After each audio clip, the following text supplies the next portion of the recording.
బాధ్యత మనకుంటే భవిష్యత్తు భావితరానికి బాగుంటుంది. న్యాయ వ్యవస్థ పనితీరును అర్థం చేసుకోవడానికి ఈ సిరీస్ ఇన్ఫర్మేటివ్ గైడ్గా రూపొందించబడింది. ప్రతి ఎపిసోడ్ స్వేచ్ఛ, మాటలాడే హక్కు, గోప్యత హక్కు, సమానత్వ హక్కు మరియు మరెన్నో వంటి విభిన్న హక్కులను పరిశీలిస్తుంది.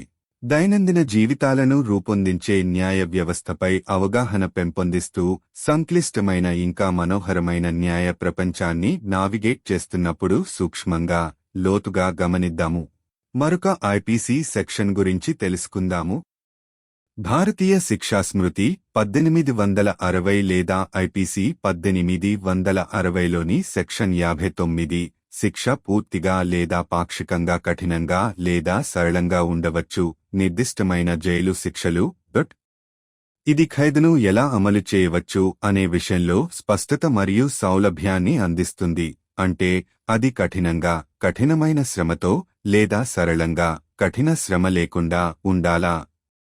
ఐపీసీ సెక్షన్ 59 ఇలా పేర్కొంది: ఒక నేరస్థుడికి జైలు శిక్ష విధించబడే ప్రతి సందర్భంలోనూ అటువంటి నేరస్థుడికి శిక్ష విధించే న్యాయస్థానం సమర్థంగా ఉంటుంది. అటువంటి జైలు శిక్ష పూర్తిగా కఠినంగా ఉంటుంది లేదా అలాంటి జైలు శిక్ష పూర్తిగా ఉంటుంది. సాధారణ లేదా అలాంటి ఖైదులో ఏదైనా భాగం కఠినంగా ఉంటుంది మరియు మిగిలినది సాధారణమైనది.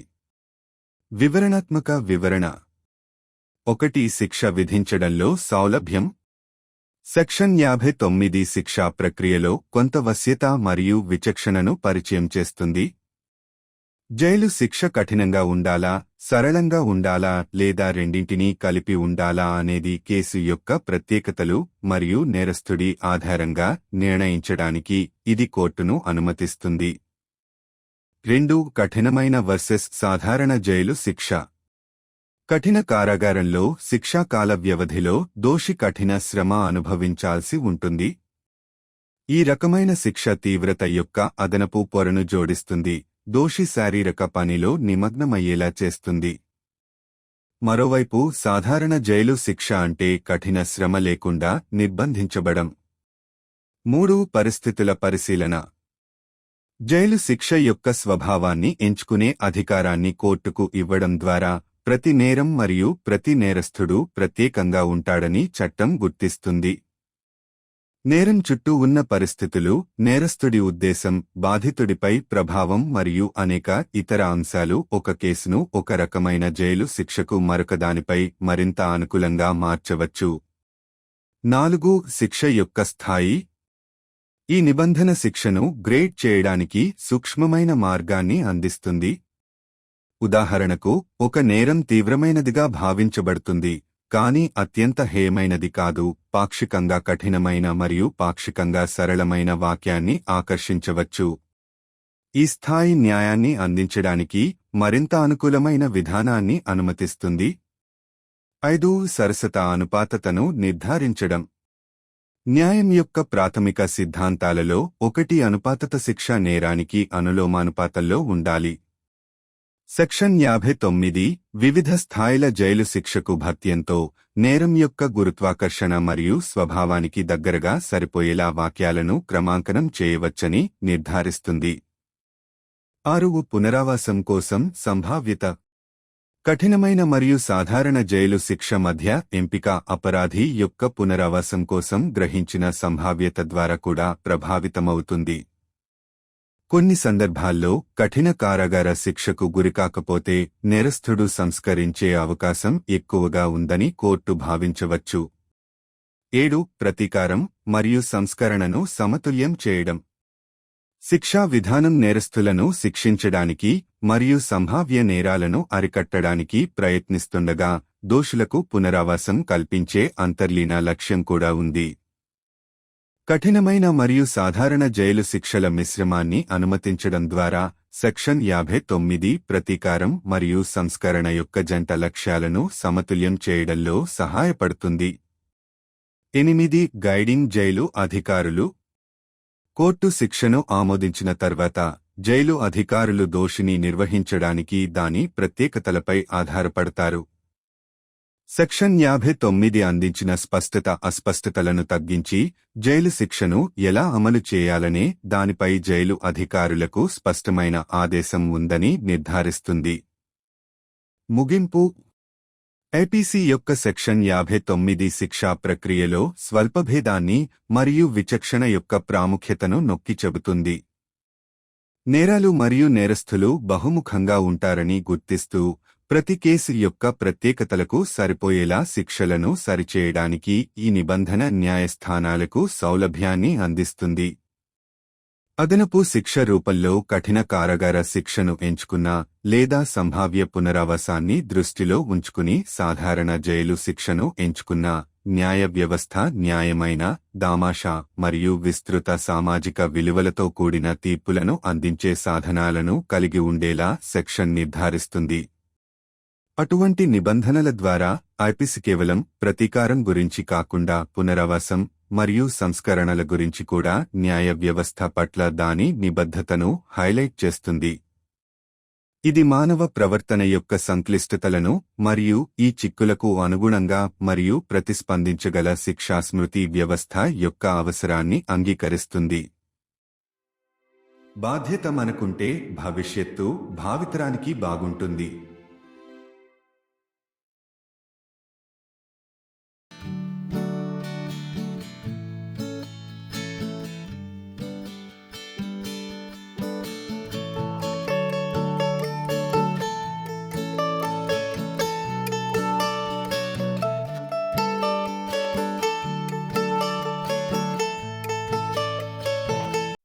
श्रृंखला को न्याय प्रणाली की कार्यप्रणाली को समझने के लिए एक सूचनात्मक मार्गदर्शिका के रूप में डिजाइन किया गया है.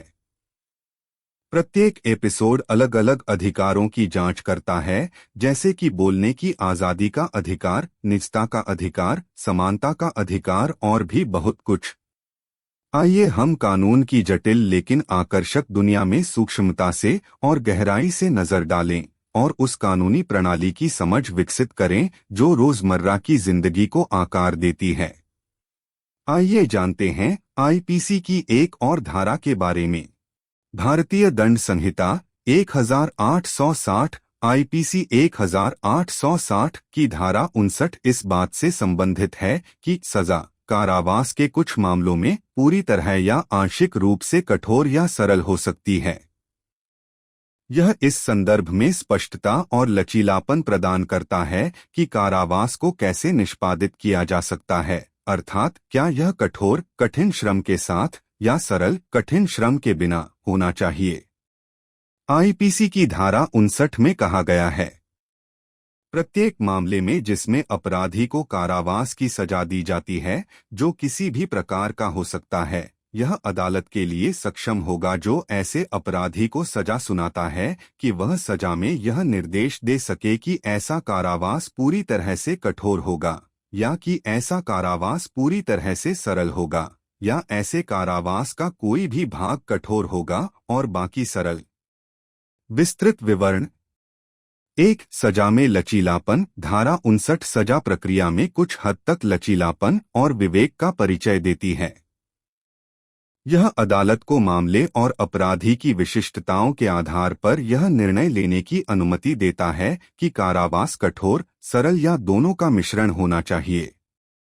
2. कठोर बनाम साधारण कारावास.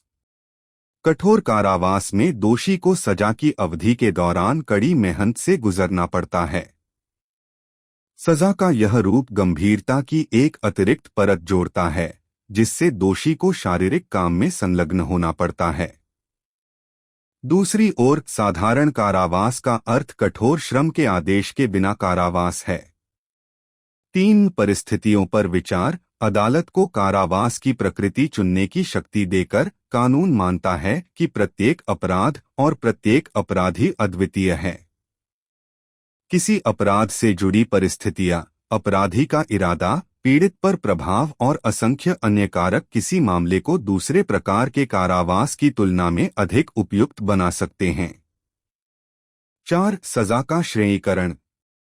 प्रावधान सजा को श्रेणीबद्ध करने का एक सूक्ष्म तरीका प्रदान करता है. उदाहरण के लिए एक अपराध जिसे गंभीर माना जाता है लेकिन सबसे जघन्य नहीं, ऐसी सजा दी जा सकती है जो आंशिक रूप से कठोर और आंशिक रूप से सरल हो। यह वर्गीकरण न्याय प्रदान करने के लिए अधिक अनुकूलित दृष्टिकोण की अनुमति देता है। 5. निष्पक्षता और आनुपातिकता सुनिश्चित करना। न्याय के मूल सिद्धांतों में से एक आनुपातिकता है, सजा अपराध के अनुपात में होनी चाहिए। धारा 59 कारावास की अलग अलग डिग्री की छूट के साथ यह सुनिश्चित करती है कि वाक्यों को अपराध की गंभीरता और प्रकृति से निकटता से मेल खाने के लिए कैलिब्रेट किया जा सकता है। 6. पुनर्वास की संभावना। कठोर और साधारण कारावास के बीच का चुनाव भी अपराधी के पुनर्वास की कथित क्षमता से प्रभावित हो सकता है। कुछ मामलों में अदालत यह मान सकती है कि यदि किसी अपराधी को कठोर कारावास की शारीरिक सजा न दी जाए तो उसके सुधरने की संभावना अधिक है। 7. प्रतिशोध और सुधार को संतुलित करना। जबकि दंड प्रणाली अपराधियों को दंडित करने और संभावित अपराधों को रोकने का प्रयास करती है, इसमें दोषियों के पुनर्वास का एक अंतर्निहित लक्ष्य भी है। कठोर और साधारण कारावास के मिश्रण की अनुमति देकर धारा 59 प्रतिशोध और सुधार के दोहरे उद्देश्यों को संतुलित करने में मदद करती है। 8. जेल अधिकारियों का मार्गदर्शन करना।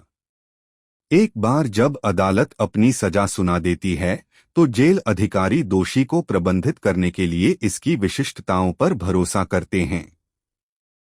धारा 59 द्वारा प्रदान की गई स्पष्टता यह सुनिश्चित करती है कि जेल अधिकारियों के पास अस्पष्टता को कम करते हुए कारावास को कैसे निष्पादित किया जाना चाहिए, इस पर स्पष्ट आदेश है। निष्कर्ष। आईपीसी की धारा 59 सजा प्रक्रिया में बारीकियों और विवेक के महत्व को रेखांकित करती है। यह मानते हुए कि अपराध और अपराधी बहुआयामी हैं, यह प्रावधान अदालतों को प्रत्येक मामले की विशिष्टताओं के अनुरूप सजा देने की सुविधा प्रदान करता है।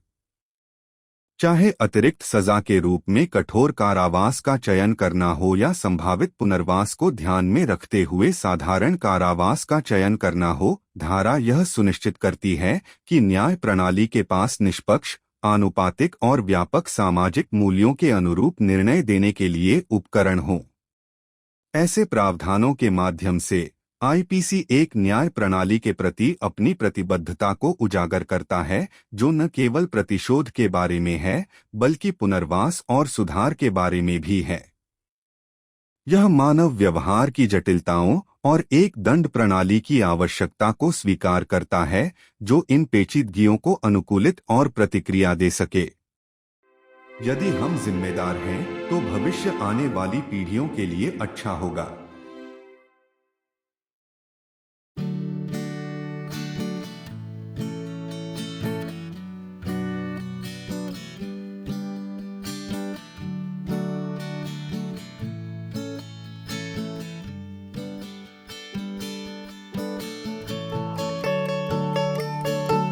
The series is designed as an informative guide to understanding the workings of the justice system. Each episode examines different rights such as right to free speech, right to privacy, right to equality and many more. Let's take a nuanced, in-depth look as we navigate the complex yet fascinating world of law, developing an understanding of the legal system that shapes everyday lives. Let us know about another IPC section. Section 59 of the Indian Penal Code, 1860, IPC 1860, deals with the sentence may be, in certain cases of imprisonment, wholly or partly rigorous or simple.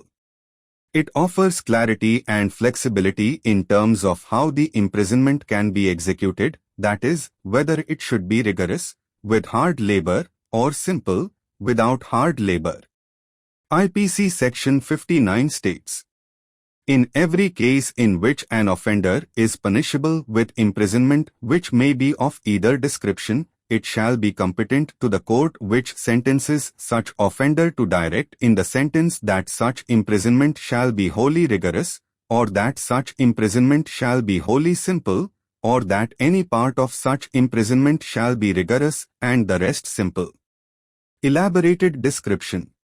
1. Flexibility in sentencing. Section 59 introduces a degree of flexibility and discretion in the sentencing process. It allows the court to decide, based on the specifics of the case and the offender, whether the imprisonment should be rigorous, simple, or a mix of both. 2. Rigorous versus simple imprisonment. Rigorous imprisonment involves the convict undergoing hard labor during the term of the sentence. This form of punishment adds an extra layer of severity, making the convict engage in physical work. On the other hand, simple imprisonment means confinement without the mandate of hard labor. 3. Consideration of circumstances. By granting the court the power to choose the nature of imprisonment, the law recognizes that every crime and every offender is unique. The circumstances surrounding an offense, the intent of the perpetrator, the impact on the victim, and a myriad of other factors might make a case more suited for one type of imprisonment over the other. 4. Gradation of punishment. The provision offers a nuanced way to grade the punishment. For instance, a crime deemed severe but not the most heinous might attract a sentence that's partly rigorous and partly simple. This gradation allows for a more tailored approach to delivering justice. 5. Ensuring fairness and proportionality. One of the fundamental tenets of justice is proportionality. The punishment must be proportionate to the crime. Section 59, with its allowance for varying degrees of imprisonment, ensures that sentences can be calibrated to match the gravity and nature of the offense closely. 6. Potential for rehabilitation. The choice between rigorous and simple imprisonment can also be influenced by the perceived potential for the offender's rehabilitation. In some cases, the court might deem that an offender is more likely to reform if not subjected to the physical toll of rigorous imprisonment. 7. Balancing retribution and reform. While the penal system seeks to punish offenders and deter potential crimes, it also has an underlying goal of rehabilitating convicts. By allowing a mix of rigorous and simple imprisonment, Section 59 helps balance the twin objectives of retribution and reform. 8. Guiding prison authorities. Once the court has passed its sentence, prison authorities rely on its specifics to manage the convict. The clarity provided by Section 59 ensures that prison authorities have a clear mandate on how the imprisonment should be executed, minimizing ambiguities. Conclusion. Section 59 of the IPC underscores the importance of nuance and discretion in the sentencing process. Recognizing that crimes and criminals are multifaceted, the provision offers courts the flexibility to tailor sentences to fit the specifics of each case.